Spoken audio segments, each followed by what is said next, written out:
Bonjour, bonjour tout le monde, on se retrouve aujourd'hui pour un nouveau tuto carte et j'adore ce système de cartes. C'est un tuto avec une technique, la technique dite d'éclipse. Oui, c'est comme ça, je n'ai pas choisi, c'est ce que j'ai vu, du coup je vais vous montrer ce que c'est et je trouve que ça fait un effet super sympa. Allez, c'est parti. Alors, c'est une carte assez rapide à faire quand on a notre matériel à portée de main. Pour ça, vous allez avoir besoin du coup d'une petite base de cartes basique. Sur les 21 cm, on fait un pli à 10,5 et ça mesure 14,8. Voilà.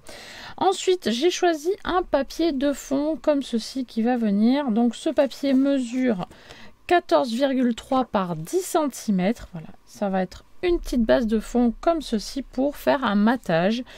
Après, vous pouvez utiliser un papier déjà fait, un papier motif, soit vous allez créer votre propre motif de fond. Moi, j'ai opté pour la facilité pour ce tuto. Après, rien ne vous empêche de faire vraiment votre propre patouille et c'est très sympa à faire aussi. Alors, ce papier ici mesure 13,8 par 9,5 et on va s'attaquer donc à cette technique d'éclipse. Donc, vous allez avoir besoin de scotch de masquage ou du washi pour faire tenir des dies, voilà, des dies alphabet en l'occurrence. Voilà. Si vous avez des petites lettres, c'est très bien, mais il va falloir mettre de la mousse 3D dessus, donc il faudra faire attention à la taille de votre mousse 3D. Voilà. Sinon, si vous en avez des plus épaisses, il faudra évidemment agrandir votre base de cartes, hein, parce que moi j'ai utilisé des petites lettres, là elles sont assez fines par rapport à celles-ci, voilà, où elles sont plus épaisses et mes mots ne rentreraient pas sur la base que j'ai choisie. Voilà, donc on y va.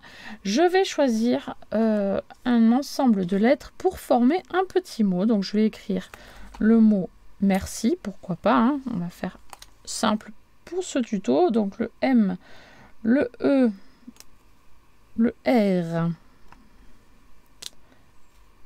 le C. Hop, attention à le mettre dans le bon sens parce que le E, sinon on le met à l'envers, ben, ça marche pas, hein. Votre carte est fichue.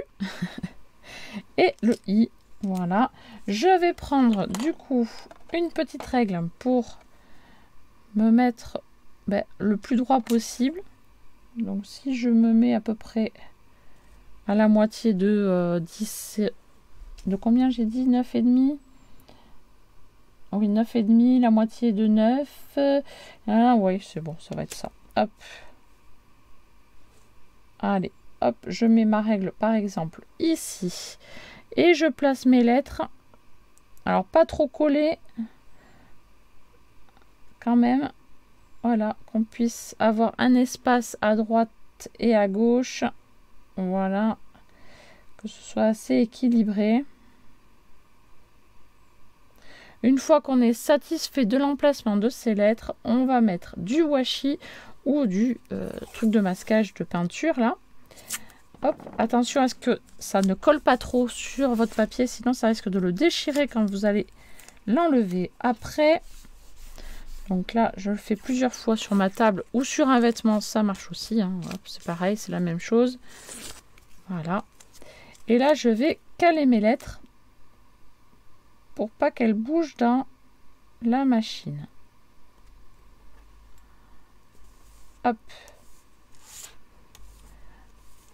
Voilà, je passe le tout dans la machine de découpe et je reviens. Voilà, donc j'ai récupéré mes petites lettres. Je vais enlever délicatement mon petit scotch de masquage. Voilà. Voilà, et je pense aussi à récupérer l'intérieur de la lettre du R, là par exemple. Hop, parce que je vais en avoir besoin pour après. Hop, voilà. Donc là, mes petites lettres, je les rangerai hop, tout à l'heure. Ça n'a aucune importance.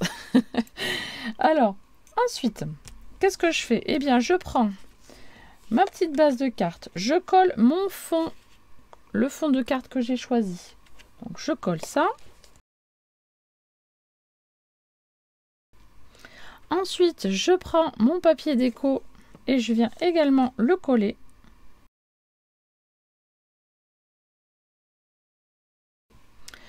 Voilà, ensuite, on va commencer par le petit R. Pourquoi? Parce que j'ai un petit intérieur à mettre avant de faire la suite. Donc, je place ma lettre R dans l'emplacement du R, comme ceci, et je vais coller l'intérieur du R dans le bon sens. Hop. De toute façon, là, il n'y a qu'un sens, donc je vais pouvoir le coller à l'intérieur. Voilà. Hop, à son petit emplacement. Voilà. Je colle et je peux récupérer la lettre. Hop, parce que je vais en avoir besoin. Voilà pour le moment comment ça se passe. Ensuite, vous allez vous munir de scotch 3D. Voilà, de scotch 3D un petit peu en volume. Voilà, il en existe en plaque, il existe en forme de petits cubes, de petits carrés comme ceci. Voilà. Donc moi je vais utiliser ce genre de papier, j'en ai donc autant l'utiliser et on va les coller derrière chacune des petites lettres que nous avons découpées. Allez, c'est parti.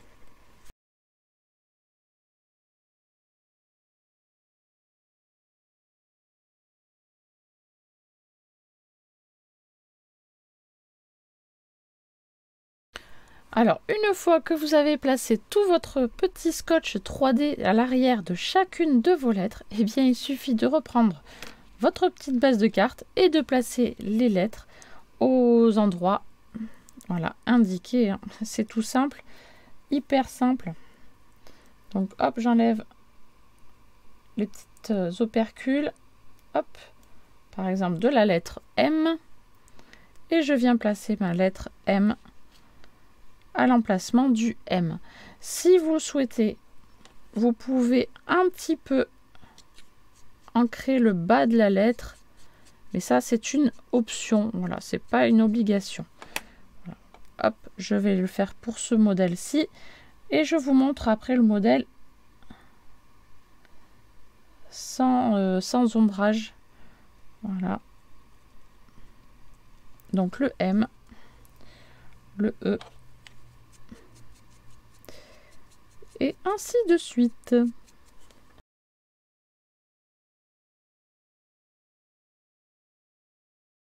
Et voici le résultat une fois qu'on a collé notre petite lettre. Voilà, hop, ça fait super sympa. Le résultat est vraiment très sympa.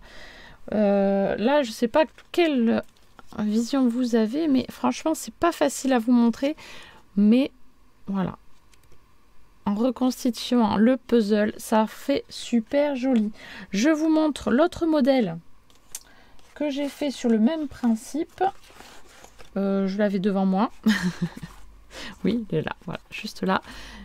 Et donc, voilà, c'est la même chose, mais avec le mot thank you. Voilà, et j'ai rajouté des petites fleurs en plus. C'est ce que je vais faire également sur celle-ci. Hein. Je vais rajouter des petites choses. Mais franchement, l'effet est super sympa.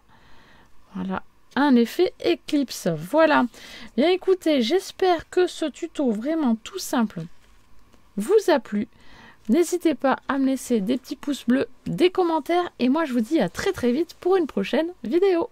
Bye bye.